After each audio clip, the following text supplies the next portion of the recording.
Senator Oburu Oginga, the Deputy President, Professor Kithure Kindiki, all leaders present, this meeting has transformed from a parliamentary group meeting of the broad-based into a leaders' meeting of the broad-based. Because in our midst are governors, in our midst are cabinet secretaries, members of parliament, and therefore this meeting is now a broad-based leaders meeting.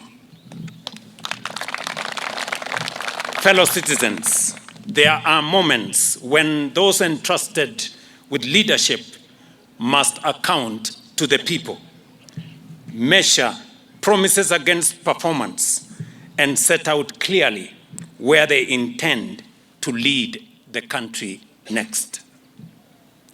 That is why we have gathered here today as broad-based coalition leadership, not only to deliberate among ourselves, but to speak directly to the people of Kenya about the journey we have traveled together and the future we must now shape together. Exactly 1 year from now, you, the people, will once again exercise the sovereign authority bestowed upon you by the Constitution. You will judge our record, weigh our ideas, and determine the leadership of our nation into the next chapter. Today, therefore, marks the beginning of our journey towards August 2027. We begin not with slogans or promises detached from experience, but by accounting for the mandate you entrusted to us, acknowledging what has been achieved, remains unfinished, and preparing the program we shall place before you for Kenya's future. When we assumed office, Kenya faced severe economic stress. The cost of living weighed heavily on families. Food insecurity threatened livelihoods. Debt constrained development, and investor confidence had significantly weakened. Many questioned whether Kenya could recover. Yet, Kenya's strength has never been measured by the magnitude of its difficulties, but by the determination of its people. Almost 4 years ago, we offered more than another government program. Through the bottom-up economic transformation agenda, we embraced a different philosophy of development, that prosperity cannot be sustained while opportunity remains concentrated on the hands of a few, while millions of hardworking Kenyans remain at the margins. We placed at the center of our policy the farmer, the trader, the artisan, the young entrepreneur, the worker aspiring to own a home, and every Kenyan who had for far too long been excluded from economic activity. Our objective was growth that includes, creates opportunity, restores dignity, and leaves no Kenyan or community or region behind. As we begin this march to 2027, we do so with something more valuable than rhetoric, a record that can be examined, measured, and judged. And before we account for that record, we acknowledge a simple truth. Whatever progress we have made has been made possible by the collective will of the Kenyan people. Government may formulate policy, parliament may enact laws, and public institutions may implement programs, but it is the people who turn policy into progress and reform into results. Millions of you, the people of Kenya, registered with Social Health Authority and contribute to the new health insurance system. Millions of hard-working Kenyans contribute to affordable housing. Our farmers embraced agricultural reforms. Our parents continue to invest in their children. And our entrepreneurs, traders, and innovators continue creating jobs and growing businesses.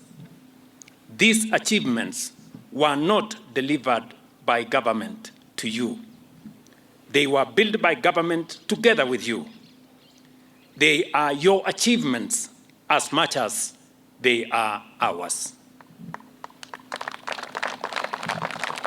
To the members of parliament and senators gathered here today, these achievements also bear your imprint. You enacted the laws, appropriated the resources, and advanced reforms that demanded courage and at times political sacrifice.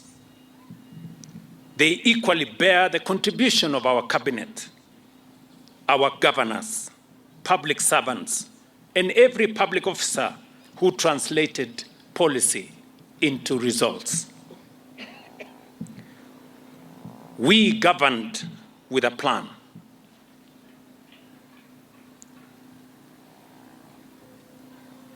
We governed with a plan. At its heart was the promise of Article 43 of our Constitution, the right of every Kenyan to health care, to education, housing, food, water, social security, and human dignity. These are not political favors. They are constitutional rights and obligations. Let me mention a few areas that today we can say with solid evidence that transformation has happened. On economic stabilization and growth, we worked with the people of Kenya on stabilizing our economy. 3 years ago, inflation was at 9.3%. Our exchange rate was 165 to the shilling. Interest rates were upwards of 15, 16, 17%. Our dollar reserves had dwindled to 2.5 months cover at $5.7 billion.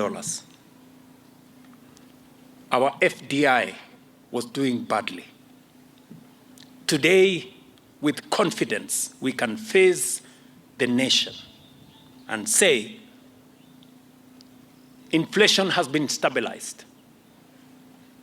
Exchange rate has been stabilized for 2 years at 129 shillings to the dollar. Interest rates have been managed. Today, 91 Treasury bill rate that was at 16%. Today, it is at 8.75%. Last year, we had a record $3.2 billion in foreign direct investment in 2025. We have grown our savings, something that has been a debate in Kenya for many years. Our savings at the National Social Security Fund, we can say here with evidence, has grown from 312 in 2022 to now 700 billion from 312 billion. Today, we have a bigger saving pool that will underwrite our stability as a nation. In agriculture, we had very scanty data. We had runaway prices of fertilizer. Cartels and brokers and conmen were the order of the day in our agricultural sector. Today, we can face the country with our track record. Fertilizer prices today retail at 2,500 from 7,000. Today, we can say with confidence we have gotten rid of brokers and conmen and cartels in the sugar sector, in the tea sector, in the coffee sector, in our agricultural sector. Our interventions have seen phenomenal growth in our maize production, from 44 million bags to 75 million bags last year. Coffee prices have gone up from an average of 60, 70 shillings a kilo to now 120, 140, 150 shillings a kilo. Same thing with tea. Kenya today has overtaken all the other countries in Africa, and we just picked this year to be the country that produces the most milk in the African continent. We have moved that production from 4.6 billion liters to 5.5 billion liters this year. Our sugarcane farmers can tell you with certainty that the confusion that was in the sugar industry is now behind us. Farmers get paid on time. Workers in sugar factories get paid on time. And prices to cane farmers has gone up from 4,700 to 5,500 shillings a ton. On financial inclusion, many Kenyans, 7 million of them, were listed in credit rating bureaus. We have liberated those Kenyans from CRBs and brought them back using the Hustler Fund into the economic sphere. We have lent 90 billion shillings to small borrowers, borrowing between 500 shillings and 150,000 shillings. We have 7 million active Kenyans borrowing from the Hustler Fund. We have translated what we meant to the people of Kenya when we said Mama Mboga is going to be part of the equation. The border guy is going to be part of the equation. Many ask, how so? We stand here before you today and to say that we are building 500 new markets, fresh produce markets, modern markets with cold rooms, storage,